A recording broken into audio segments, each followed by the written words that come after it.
Vous avez besoin de gagner du temps pour dessiner vos plans de coffrage en béton armé? Bonjour, je m'appelle Vincent Cavioto, je suis dessinateur projeteur et je fais de la conception d'outils personnalisés. Je vais vous proposer tout de suite des blocs très économiques et qui vous permettront de gagner en efficacité. Mais avant ça, pensez à vous abonner à la chaîne et à activer les notifications, ça c'est important pour ne rien louper des nouvelles vidéos. Alors tout de suite, bienvenue sous l'environnement GCB. Donc là, je vais vous présenter quelques blocs très économiques, mais que je mets à disposition qui vous permettront de gagner beaucoup de temps. Pourquoi? Tout d'abord parce que ce sont des blocs dynamiques qui, vous allez le voir, on va aller voir un peu, ça va très vite. C'est-à-dire que là, vous avez déjà tout ce qui est éléments, voilà. Par exemple, type poteaux qui sont coupés. Alors, c'est toujours compliqué, les rendus sont jamais bons. Je vois parfois des gens qui dessinent des poteaux comme ça, alors pour aller vite. Mais voilà, on voit des choses comme ça. Les gens font des sortes de trucs. Bon, franchement, je suis pas fan et puis ça prend beaucoup de temps. Là, vous avez quoi? Vous avez des poteaux entiers. Vous pouvez étirer, donner une longueur, par exemple 2 mètres, et vous pouvez changer le diamètre. Donc c'est quand même nettement plus rapide et plus propre. Parce qu'au niveau impression, c'est très beau. J'ai des exemples si ça vous intéresse.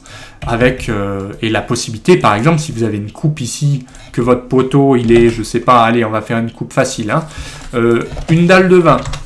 Ok, là vous avez des poteaux.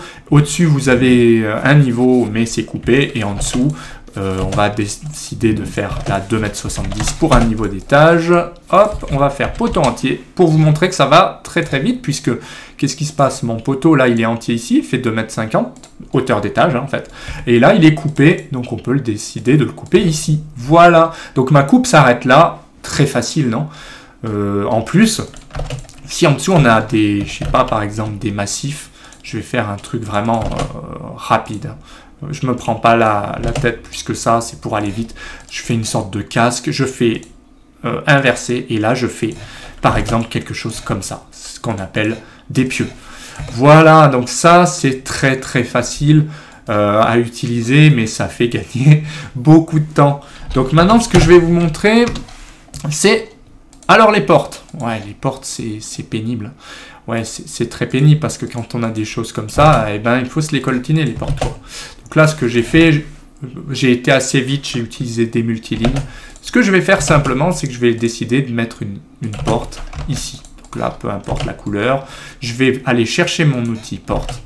Je vais le mettre par là. Alors déjà, le premier avantage qu'on a avec ce bloc, c'est qu'on peut utiliser aligner. Bah ouais, ça l'aligne automatiquement par rapport à un arc ou une polyligne, donc c'est juste énorme parce que là vous voyez j'ai pas besoin de faire rotation, là je le remets droit, bam, automatiquement, et puis là je vais le mettre par rapport à, je peux le mettre ici, ou alors je décide de le coller là, peu importe. Voilà, donc après je peux mettre par rapport au point du milieu. Alors ça peut être bien, ceci dit, je vais le faire milieu entre 2 points, je vais faire ça et ça. Pourquoi? Parce que du coup j'ai plus qu'à étirer là. Et comme là, j'ai mis 100, alors j'ai mis un coffrage au pif, donc je mets des dimensions un peu au pif. Vous voyez ce qui se passe? C'est que j'agrandis mon ouverture, mon sens d'ouverture est automatique. Je peux l'enlever, je peux dire des deux côtés, un seul côté, sans sens d'ouverture ou avec ou sans axe. Donc on peut faire beaucoup de choses. On met un axe, tout simplement. Donc là, il me reste plus qu'à suivre mon coffrage. Donc je refais un coffrage très rapide, comme ça, bam, hop. C'est pas vraiment l'objet, là je vais faire tac, voilà, là je supprime ça et j'ajuste avec un raccord, voilà, plutôt raccord, voilà, peu importe, ça je vais le mettre comme ça, on est pas mal, et puis on peut le mettre par exemple d'une couleur comme ceci, bon, peu importe, je sais pas si quel est mieux, on va le laisser en vert, mais pour vous montrer que là on peut changer le sens d'ouverture de la porte, et on peut changer la symétrie en un clic. Donc c'est plutôt pas mal. Donc voilà, c'est vraiment très rapide. Et puis après, on n'a plus qu'à modifier, à faire les autres ouvertures, tout simplement. Donc ça, c'est vraiment un gain de temps énorme. Alors les gardes au sol, oui, si vous avez une coupe, par exemple, vous pouvez très bien ici avoir une garde au sol particulière. Dire qu'ici, vous avez, je sais pas moi, une chape, ou alors vous avez de la terre, ou des gravillons, enfin, que sais-je. Donc là, on va laisser plutôt en chape. Et on va régler la hauteur de la chape, par exemple, 5. Voilà, ou 7. Mais ça va très vite. Et d'un simple copier-coller, on fait ça, on va là-bas, et terminé. Voilà, donc pareil au-dessus. Alors au-dessus, on va faire un truc un peu plus particulier. On va faire simplement de la terre. Voilà, ici aussi. Où là, on va mettre du sol comme ça, je sais pas, au hasard. Hein. Voilà, là, on met de la terre et on va en mettre un petit peu plus. Voilà, pour montrer. Et puis, on peut mettre des plots. Donc, les plots, c'est quoi? Par exemple, si vous voulez mettre des dallettes sur plot ici, bah, vous pouvez. Hein. Donc là, je mets quelque chose vraiment pour aller vite. Je les mets tous les 50. Qu'est-ce qui reste? Régler la hauteur du plot, peut-être. Ouais, c'est pratique. Donc là, je peux baisser mes plots, comme ça. Et je peux aussi les monter. Voilà, donc là, j'ai mis 5. Et ben, les deux, on va les mettre pareil, tant qu'à faire, je vais mettre, allez, 5. Donc là, les deux sont à 5, si vous en avez 10, vous changez les 10. Hein. Voilà, tout simplement. Donc l'intérêt des blocs dynamiques, bah, il est là. Donc là, je vais mettre 50 de dallettes. Hauteur, j'ai mis 5, je vais la mettre à 3. Je vais faire quelque chose comme ça. Ici, je vais mettre une autre dallette. Enfin, je vais très vite, hein. J'ai pas envie trop de perdre du temps avec ça. Mais pour vous montrer que d'un simple copier-coller, on peut faire des choses comme ça. Là, on va faire 5, 5, voilà. Et puis, on finit tranquillement la coupe comme ça. Voilà. Donc là, il n'est pas top. Alors, ça tombe bien parce que ce qu'on va faire, c'est très simple. Ça va être ça, ça.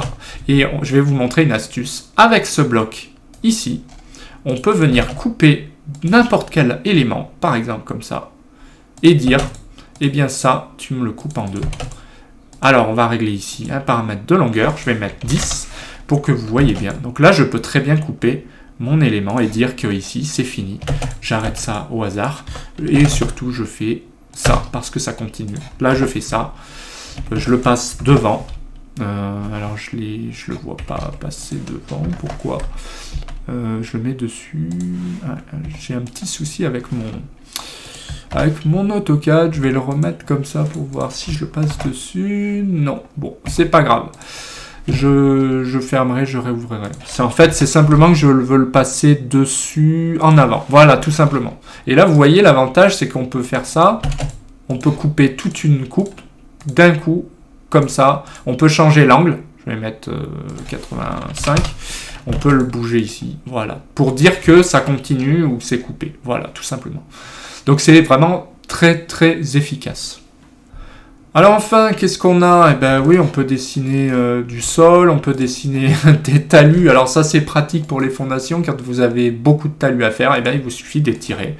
Vous pouvez changer aussi des choses comme ceci. Donc très facilement, vous pouvez gérer vos talus. Donc là c'est pas, voilà. Ou alors avec une ligne de talus. C'est selon, il y a deux outils. Soit c'est un bloc, soit c'est une ligne avec des paramètres. Vous avez aussi tout ce qui est HEA, IPE, etc. Alors ça, c'est pratique. Vous choisissez simplement les dimensions et ça se met à jour automatiquement.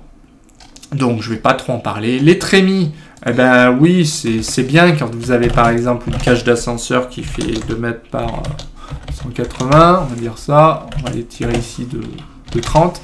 Donc, vous amenez votre trémie au hasard. Je prends un point de base ici. J'indique ce point. Ou alors je rentre les cotes dans propriété et automatiquement, vous avez vu, vous pouvez inverser les pochages. Donc ça, c'est juste énorme parce que c'est des petites choses, mais c'est quand même plus propre et ça fait perdre moins de temps, quoi. Voilà, vous avez aussi des reprises de bétonnage. Alors, c'est toujours pareil, je vois des trucs, des fois, c'est un peu... on va faire ça, de toute façon, c'est toujours à l'arrache, puisque qu'est-ce qui se passe? Au début, ça va, puis quand vous commencez, même si on le fait bien au départ, ce qui se passe, c'est que vous allez étirer, enfin, ça va vite faire des trucs dégoûtants, alors que là, ça va rester comme ça. Vous avez un mur de 20, vous avez un mur de 30, vous faites des choses très facilement comme ça. On va aller sur notre dalle. Ici, vous mettez une reprise. Hein. Je fais vraiment au hasard. Hein. Je mets quelque chose, c'est pas top, mais je le mets ici. Voilà, pour vous montrer que ça marche très très bien. Et puis surtout, si vous étirez, lui, il va rester propre. Il va pas bouger, quoi. Vous pouvez décider de les changer d'un coup. Si la dalle change, vous le changerez après coup. Donc ça restera toujours très joli. Et puis, oui, alors les escaliers. Quand vous avez votre plan ici, il n'y a rien de plus pénible que de dessiner un escalier, alors que c'est toujours la même chose. Là, vous pouvez gérer je vais faire rotation. Vous le placez où vous voulez, cet escalier. Je vais le mettre, pourquoi pas ici. Je fais un départ là, hop. Mais je peux faire donc que le départ ici, par exemple. Et puis au-dessus, je ferai mon arrivée. L'arrivée, peut-être qu'elle sera là. Hein. Je dis n'importe quoi. Voilà, une arrivée ici. Je peux très bien décider de mettre un escalier qui fait 100 automatiquement.